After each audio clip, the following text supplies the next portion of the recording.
RTV app వార్తల్ని క్షణాల్లో చదివే అవకాశం ఉంటుంది. ఒక న్యూస్ పేపర్, ఒక టెలివిజన్ ఛానల్ మీ చేతుల్లో ఎప్పుడూ ఉంటాయి.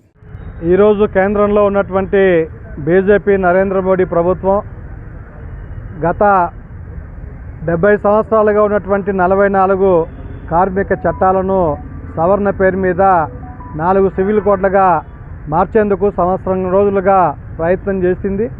అయితే రాజ్యసభలో సంపూర్ణ మెజార్టీ రాకపోవడం వల్ల లోక్సభలో అది పాస్ అయినప్పటికీ ఇప్పటిదాకా ఆగి ఉంది. అయితే రేపు ఏప్రిల్ తర్వాత రాజ్యసభలోనూ కొంత బలం చేకూరే అవకాశం ఉంది బీజేపీ మిత్రపక్షాలకు కలిపి.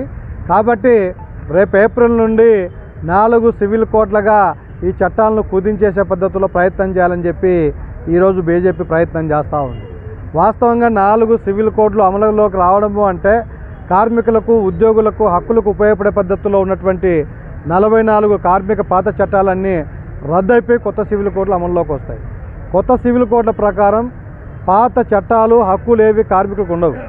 గతంలో 44 కార్మిక చట్టాల్లో భాగంగా 7 మంది కార్మికులు ఎవరైనా యూనియన్ పెట్టుకోవాలనుకుంటే వాళ్ళు యూనియన్ పెట్టుకునే అవకాశం ఉంది. కానీ సివిల్ కోడ్లలో భాగంగా ఎవరు యూనియన్ పెట్టుకోనికి వీల్లేదు అని చెప్తా ఉన్నారు. అట్లే పాత చట్టం ప్రకారం 8 గంటలు పని చేస్తే 8 గంటలకు మాత్రమే పని చేయించుకోవాలి, 8 గంటలకే జీతం తీసుకోవాలి. 8 గంటలకు మించి పని చేయించుకుంటే అదనంగా వేతనం ఇవ్వాలని చెప్పి పాత చట్టం చెప్తా ఉంది.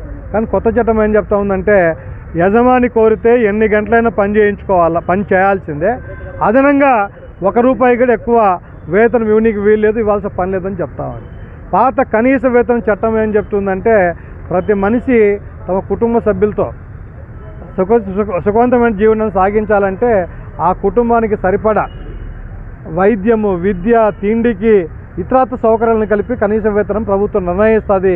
ఆ నిర్ణయించిన ప్రకారమే ప్రభుత్వం కనీస వేతనం నిర్ణయిస్తే ఆ ప్రకారమే అందరూ జీతాలు, వేతనాలు, కూలీలు ఇవ్వాలని చెప్పి పాత చట్టం చెప్తుంది.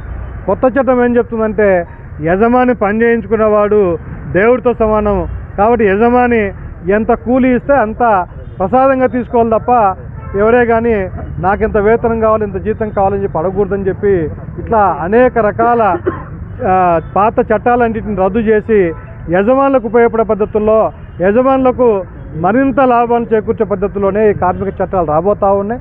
దీని ద్వారా ఉన్నటువంటి కార్మిక చట్టాల రిజిస్ట్రేషన్స్ రద్దు చేయడం కోసం ప్రయత్నం చేస్తూ ఉంది.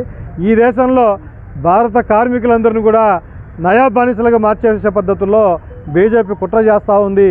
ఈ విషయం గత 2 సంవత్సరాలుగా సిఐటియు దేశవ్యాప్తంగా కార్మిక వర్గాన్ని దృష్టికి తీసుకెళ్ళాం. అట్లా దేశవ్యాప్తంగా ఉన్నటువంటి పాలక పార్టీల ఎంపీలకు, ప్రతిపక్ష పార్టీ ఎంపీలకు కూడా ఇది దుర్మార్గం, అన్యాయము, దీన్ని నివారించే పద్ధతిలో ప్రయత్నం చేయడం చెప్పినప్పటికీ ఇది చాప కింద నీరులాగా ఈ చట్టాలు అమల్లోకి రాబోతూ ఉన్నాయి. కాబట్టి దీన్ని ఏప్రిల్ నుంచి అమలు చేస్తామని చెప్తా ఉన్నారు. ఏప్రిల్ నుంచి భారతదేశంలో పాత చట్టాలు రద్దయిపోయి కొత్త చట్టాలు అమల్లోకి వస్తాయి. ఇది అమల్లోకి వస్తే నయా బానిస విధానాన్ని భారతదేశం తీసుకొచ్చినటువంటి ఘనత నరేంద్ర మోడీకి, నరేంద్ర మోడీని సపోర్ట్ చేసినటువంటి తెలుగుదేశము, వైసీపీ, టీఆర్ఎస్ లాంటి పార్టీలకు చెల్లుతుంది. కాబట్టి యావత్తు భారతదేశంలో ఉన్నటువంటి కార్మికులంతా కూడా ఏప్రిల్ వరకు ఇట్లా నిరసన కార్యక్రమం చేయడం ద్వారా ఈ కొత్త చట్టాలకు వ్యతిరేకంగా పెద్ద ఎత్తున ఉద్యమించాలని చెప్పి భావిస్తూ ఉన్నారు. అందుకు ఖచ్చితంగా కార్మిక వర్గం ముందుండి పోరాటం చేయాలని చెప్పి మేము సిఐటికి డిమాండ్ చేస్తూ ఉన్నాం. రేపు ఏప్రిల్ వరకు ఈ పోరాటాన్ని మేము కొనసాగిస్తాం. ఒకవేళ రాజ్యసభలో బిల్లు పాస్ అయినా లేదా రాష్ట్రపతి చేత ఆమోదించజేసినా ఖచ్చితంగా ఈ బిల్లు పాస్ అయినప్పటికీ ఈ కొత్త సివిల్ కోడ్లని రద్దు చేసి మరిన్ని వీడియోస్ కోసం ఛానల్ ని సబ్స్క్రైబ్ చేయండి. లేటెస్ట్ అప్డేట్స్ కోసం వాట్సాప్ ఛానల్ ని ఫాలో చేయండి. అండ్ లింక్ డిస్క్రిప్షన్ లో ఉంది.